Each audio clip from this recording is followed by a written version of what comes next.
ఆంధ్రప్రదేశ్ కు ముఖ్యమంత్రిగా తెలుగుదేశం అధినేత నారా చంద్రబాబు నాయుడు మరికొద్ది గంటల్లో 4వసారి ప్రమాణ స్వీకారం చేయనున్నారు.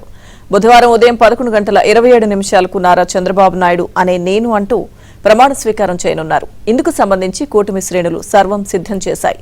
ప్రధాని రాక సందర్భంగా పకడ్బందీ భద్రతా ఏర్పాట్లు చేశారు. ఆంధ్రప్రదేశ్ కు ముఖ్యమంత్రిగా ఎన్డీఏ కూటమి తరపున బుధవారం ఉదయం 11:27 తెలుగుదేశం అధినేత నారా చంద్రబాబు నాయుడు ప్రమాణ స్వీకారం చేయనున్నారు. ఈ కార్యక్రమంలో ఆయనతో పాటు కేబినెట్ సహచరులు కూడా ప్రమాణం చేస్తారు. వీరందరితో రాష్ట్ర గవర్నర్ అబ్దుల్ నజీర్ ప్రమాణం చేయించనున్నారు. ఈ ప్రమాణ స్వీకార కార్యక్రమానికి ప్రధాని మోదీతో పాటు హోంమంత్రి అమిత్ షా, బీజేపీ జాతీయ అధ్యక్షుడు నడ్డా, ప్రత్యేక అతిథి మెగాస్టార్ చిరంజీవితో పాటు వివిధ రాష్ట్రాల ముఖ్యమంత్రులు హాజరు కానున్నారు. ఇలా హాజరయ్యే వారిని వీవీఐపీ, ఎంవీఐపీ, వీఐపీగా విభజించి స్టేజ్ తో పాటు ప్రత్యేక గ్యాలరీలు ఏర్పాటు చేశారు. మొత్తం 36 గ్యాలరీల్లో 44,000 మంది కూర్చునేలా సీటింగ్ ను ఏర్పాటు చేశారు. ప్రమాణ స్వీకారానికి వచ్చే అభిమానులు కూడా ఇబ్బంది కలగకుండా సైన్ బోర్డులు ఎక్కడికక్కడ ఏర్పాటు చేశారు. వచ్చిన అతిథులకు పార్కింగ్ కోసం 3 పార్కింగ్ స్థలాలను ఏర్పాటు చేయగా వీవీఐపీ, ఎంవీఐపీలకు సభా ప్రాంగణానికి వెనకాల పార్కింగ్ ఏర్పాటు చేయనున్నారు. వీఐపీలకు వెటర్నరీ యూనివర్సిటీ వద్ద పార్కింగ్ ఇస్తున్నారు. సామాన్య ప్రజలకు ఆర్టీఏ స్థలంలో పార్కింగ్ చేసుకోవాలని సూచిస్తున్నారు.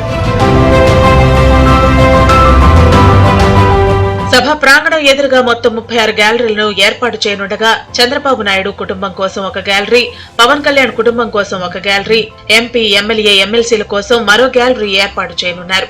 అమరావతి డోనర్స్ కోసం ఒక గ్యాలరీ ఏర్పాటు చేస్తున్నారు.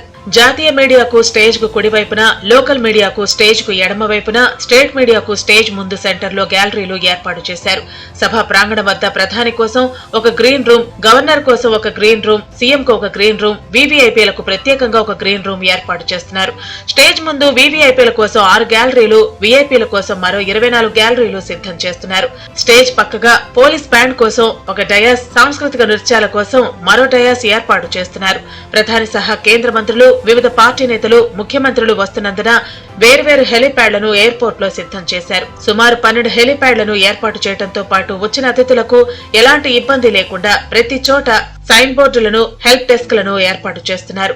ఇదిలా ఉంటే బుధవారం డ్రైవింగ్ లైసెన్స్ కోసం గన్నవరం ఆర్టీఏ వద్ద స్లాట్ తీసుకున్న వారు తేదీని మార్చుకోవాలని, సాయంత్రం వరకు విమాన ప్రయాణం చేసేవారు ఉదయం 9:30 గంటలకు ఎయిర్పోర్టుకు చేరుకోవాలని పోలీసులు, ట్రాఫిక్ సిబ్బంది విజ్ఞప్తి చేస్తున్నారు.